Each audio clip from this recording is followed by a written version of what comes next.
Cette année encore, Los Santos a réussi avec succès à être dans le top des villes les plus dangereuses des États-Unis. Bien que d'apparence tout à fait tranquille, notre ville est désormais connue pour être la ville de la criminalité, ainsi que de la corruption.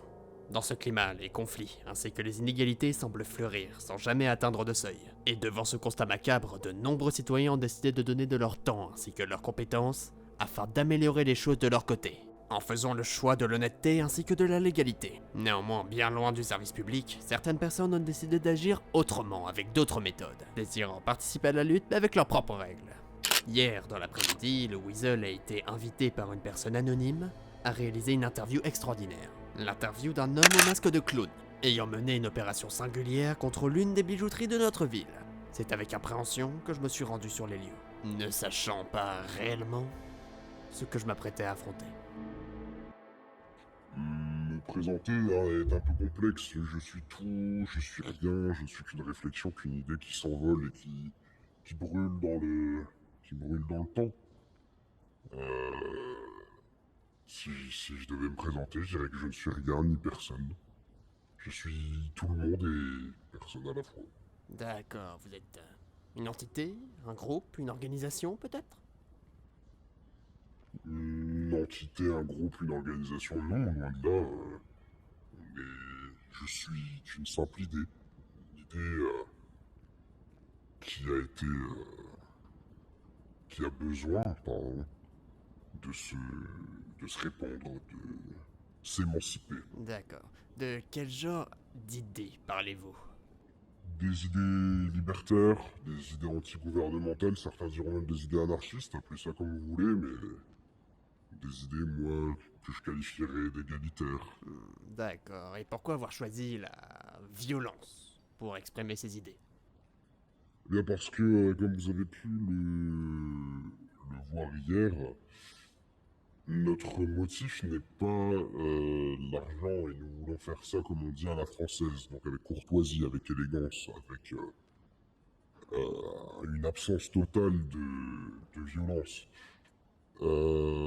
Cependant, parfois la violence est quelque chose que nous sommes obligés d'utiliser, un moyen, un levier auquel il est important de porter son attention. Je pense qu'on vit dans une société où la violence est constamment autour de nous et que celle-ci peut être un bon tremplin pour véhiculer ces idées, justement.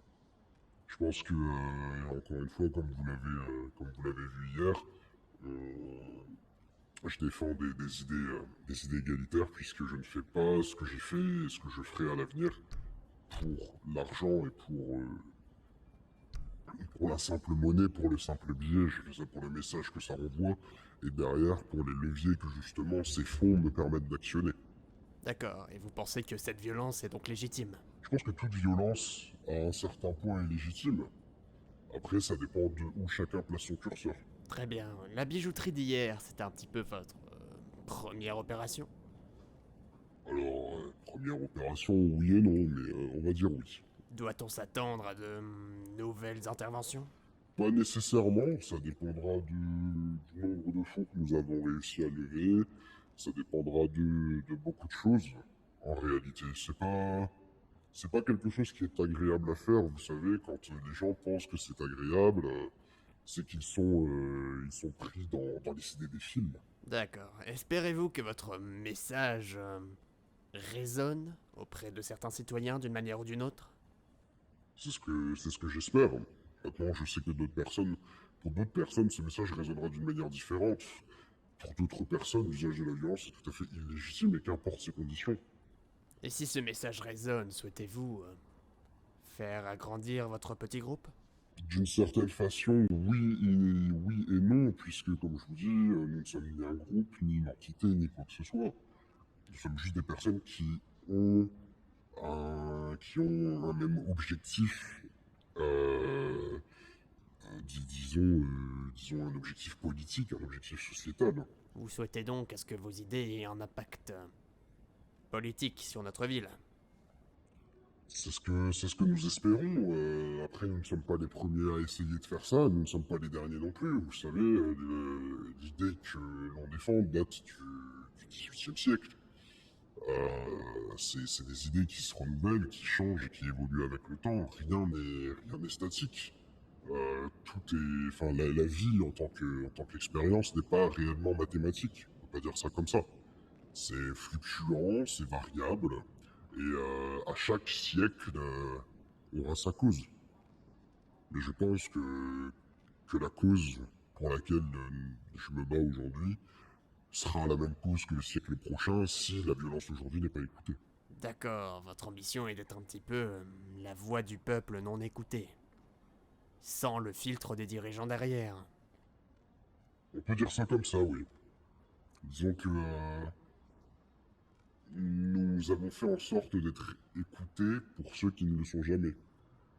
Combien de fois vous vous retournez quand un SDF dans la rue vous parle et essaye de vous expliquer son parcours de vie? Eh bien, j'ai fait ça une fois. Cet homme est maintenant un ami, mais pour ce qui est du quotidien, je ne suis peut-être pas le meilleur exemple.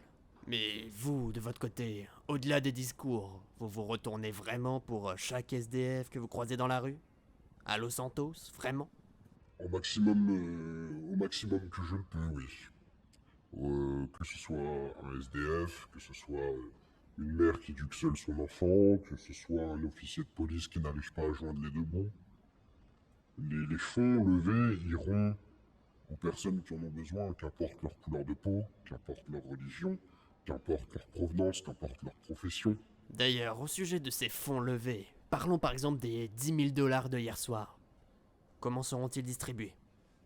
Ah, ça, c'est toute une question. Malheureusement, je ne pourrais pas vous apporter la réponse, puisque si je vous l'apporte, vous comprenez bien que sans doute le LSPD se donnera à cœur joie de venir récupérer tout cela. Évidemment, mais vous avez une méthode. Ah, mais la méthode est très simple. C'est une méthode de distribution un peu plus classique. Comme vous pouvez recevoir encore un peu maintenant, même si ça se perd, vos publicités dans votre boîte aux lettres. Très bien. Au sujet de ce braquage d'hier soir, j'ai pu d'ailleurs prendre le témoignage de l'une des personnes que vous avez kidnappées pour faire votre braquage. Et cet homme a témoigné de multiples violences de votre part, notamment un bâillonnement, ainsi qu'un ligotage pendant toute une partie de l'opération. Qu'avez-vous à dire par rapport à ça?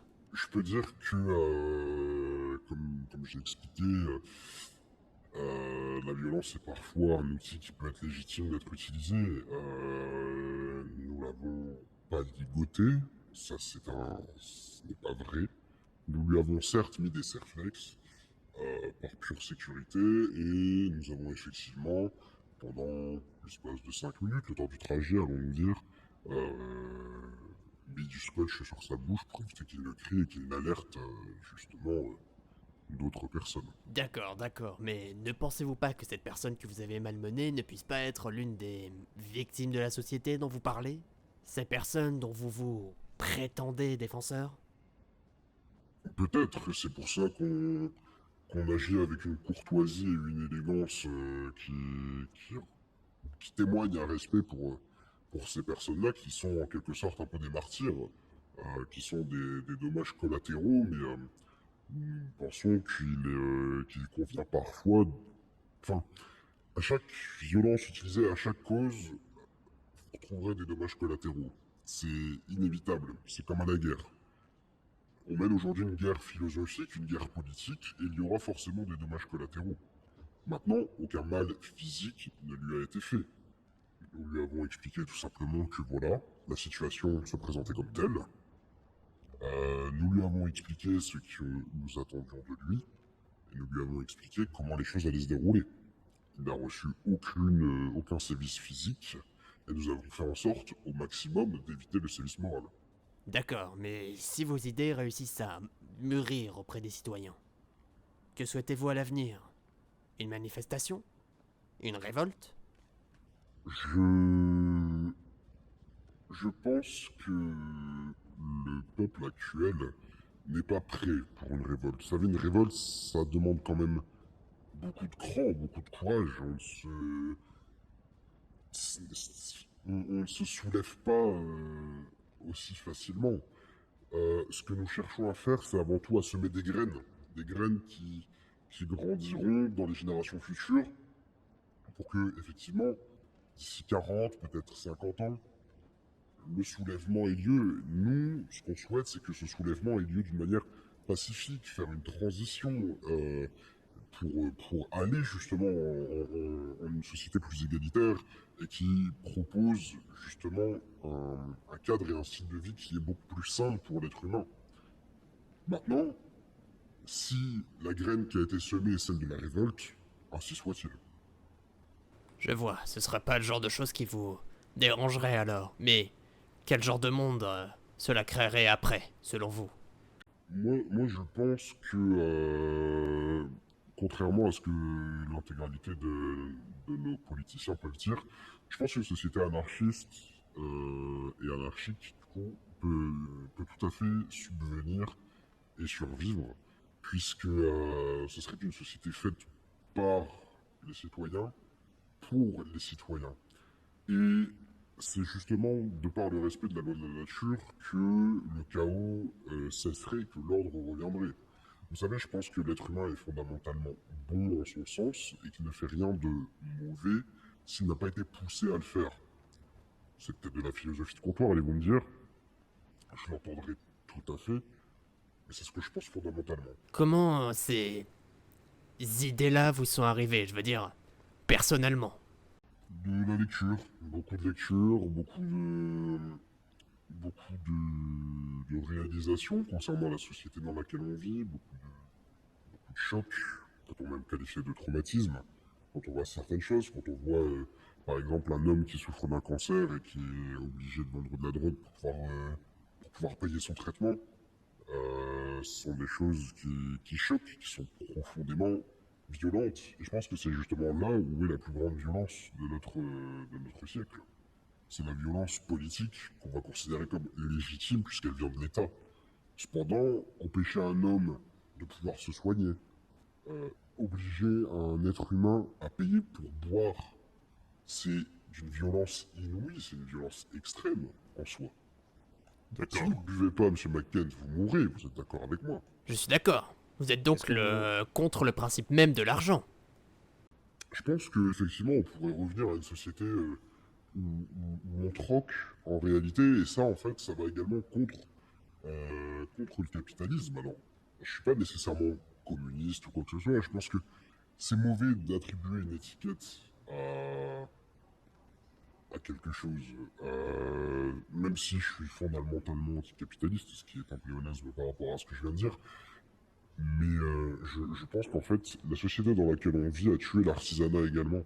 Et que nos petits artisans, que ce soit nos dessinateurs, que ce soit nos artisans du bois, les personnes qui travaillent en métallurgie, ce genre de choses, euh, sont des métiers qui se perdent, des corps de métiers qui se perdent. Et, et c'est là, en fait, où on perd l'essence même de l'être humain, c'est qu'il n'y a plus de création à proprement parler.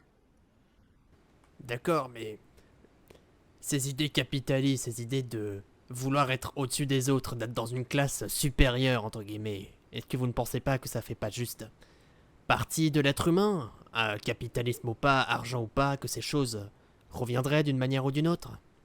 Et c'est là justement où je reviens sur le respect de la nature. Effectivement, il y a des plus forts et il y a des plus faibles. Mais l'important, c'est que les plus forts puissent aider les plus faibles. C'est ça l'important.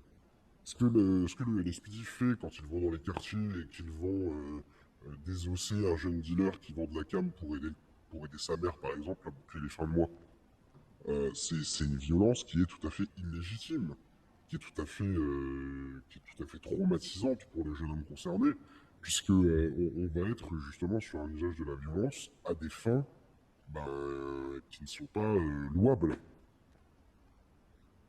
Oui, vous voulez dire que arrêter cette personne n'est pas une solution, puisque, étant donné qu'il est dans la nécessité, il ne pourra pas arrêter de toute manière, même s'il le voulait.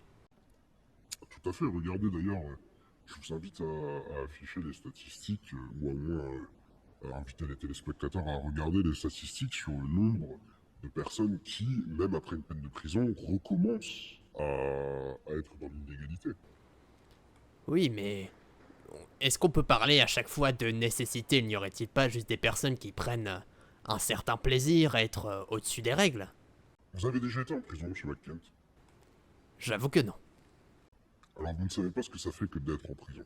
Une fois que vous avez l'expérience de la prison, vous n'y retournez pas à moins d'y être obligé. C'est sale, vous mangez mal, vous buvez mal, il n'y a pas d'hygiène, vous souffrez réellement lorsque vous êtes en prison. Et aucun être humain censé, donc à entendre par là, doté d'une bonne conscience, allons-nous dire, ne souhaiterait retourner dans un tel endroit. Sauf si on l'y oblige. Je vois. Et quand vous dites on, j'imagine que vous voulez dire la société de manière générale. Exactement. Je vois. Petite question qui est certes pas vraiment dans le contexte, mais qui peut vous aider à parler d'autre chose. Le masque de clown, le visage du clown. Est-ce que c'est quelque chose de prémédité? Est-ce que vous avez choisi ce masque pour une raison?